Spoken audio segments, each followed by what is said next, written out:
We're here with TeamROBO. They're launching their new product, the ROBORanger. Can you guys tell me a little bit more about this?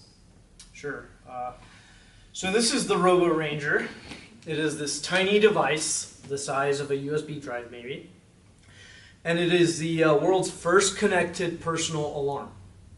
What does that mean? It means if you activate this device, it'll do two things. One, it activates a 130 decibel ear-piercing siren, and two, it gets you professional 911 response to your immediate location.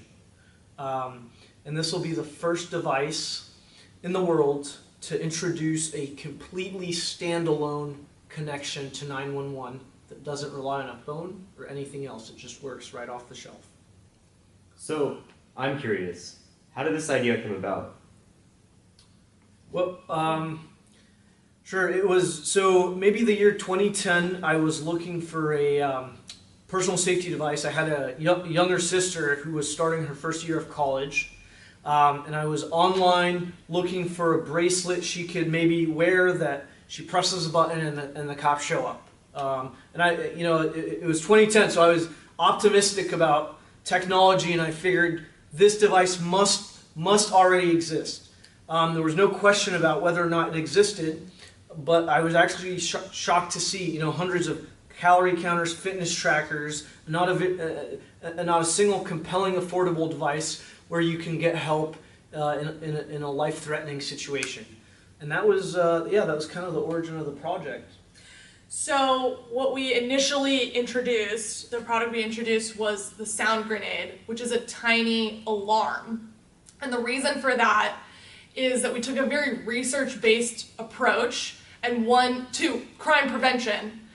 And one compelling study that we found cited that almost 70% of criminals will flee a crime scene completely empty-handed as soon as they hear an alarm.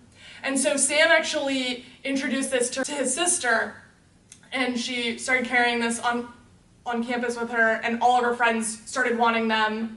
And now if you look at where we are now, the sound grenade is on over 100 college campuses in the US alone, and it's just continuing to grow. So it's really popular. Yeah, so the one thing that we received as a feedback is what Sam actually told that the need that he had, which is that the alarms, the statistics around the alarm and the effectiveness of it, even from our product perspective, is proven now. So we know that it helps prevent crimes from happening.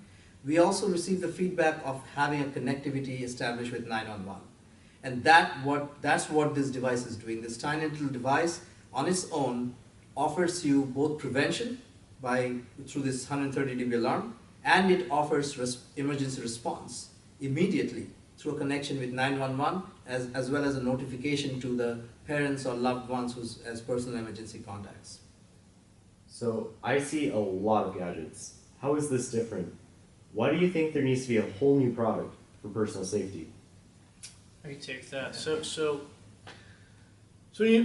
when you look at the development of any new technology, it's always to solve a problem, right? That's why people invent new things. It's not just for the purpose of invention, it's to solve specific problems. And one problem that we felt technology is not working on enough is personal safety. And you might say, when you rank personal safety in a long list of problems, you find that it has this enormous priority, and yet it's unaddressed. The American scientist Abraham Maslow in the 40s proposed Maslow's hierarchy, as you might know, which found that immediately after food and water, our most basic biological needs, you have personal safety. Personal safety is the second most essential need to our existence. And yet we're worried about fitness, which is a luxury, before our own survival, which needs to be addressed. And I think there's this assumption that we have as consumers that these technologies just automatically improve, as if there's some sort of magical technology box somewhere inventing new things. And you realize quickly that technologies only improve when smart people are working on a specific problem and making that technology better. And based on the response we've gotten over the last 2 years, we know that there are a lot of people in agreement.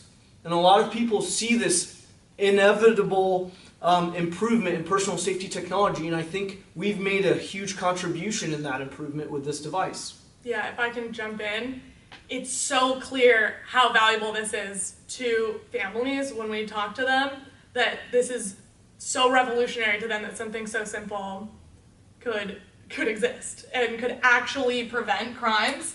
And I've actually spoken to students on campuses all over the country, and we get success stories all the time from students who are preventing muggings near train stations. They're walking to their car and they're being followed, and they pull the alarm and they prevent any kind of dangerous incident. So I'll also like to jump in here to answer your other part of the question, which is that you see a lot of gadgets existing. Why are we so different in this particular ROBORanger product? So the best part of this device, if I say, is that from a usability standpoint, it just works like magic. And why do I say that?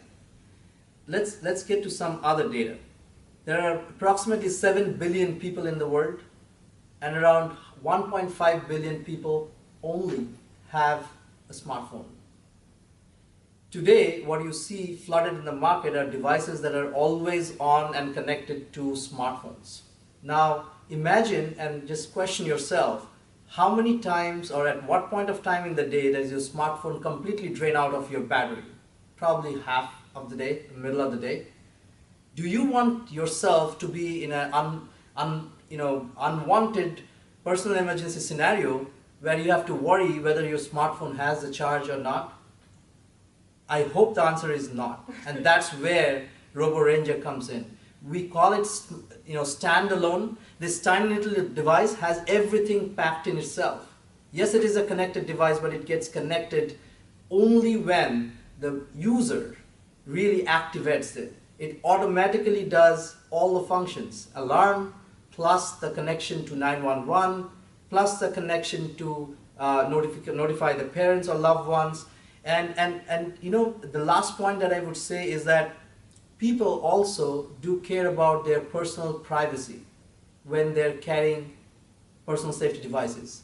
The beauty in how we have designed this product is this is an always off device. So it is not connected, it is not a tracker. Only when the person activates the product, then it is intended to be tracked by whom? The 911. And that's an intended purpose. Other than that, nobody can be tracked through this device before it is activated. I hope that answers your question on the differentiation. Yeah. Well, best of luck, guys. Thank you for your time. All right, thank you.